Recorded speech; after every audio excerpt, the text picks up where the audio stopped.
If we're thinking about longevity, we want to think about things that we want to keep for a long period of time. Find your jam and say yes to your jam. Stop saying yes to things that don't bring you happiness.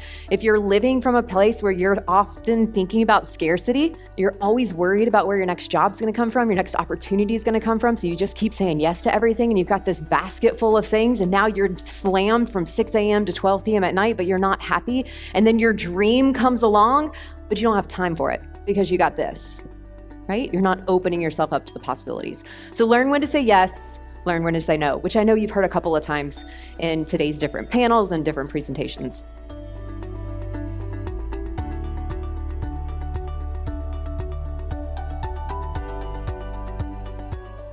You are meant to stand out. You're not like anybody else, all right? What makes you different and makes you your own unique reality is what is going to pull clients to you. Your differences, your uniqueness, your weirdness, that is going to be what attracts people to you.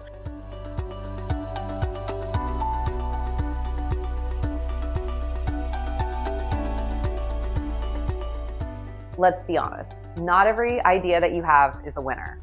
And that is the point.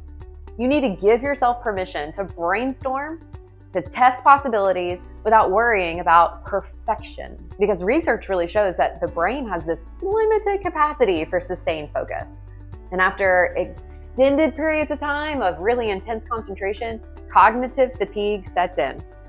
And that reduces your efficiency, it reduces your effectiveness, and increases the likelihood of errors. You want to continuously seek out new experiences, new knowledge bases, and as we've said before, new perspectives.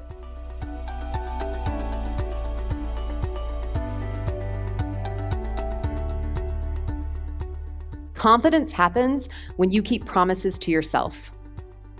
A promise to yourself is putting together a daily schedule of what you've got to get done and then keeping with it. So that if you say, I'm going to do all of my emails from 9 to 10, and you actually do it, it will increase your confidence levels.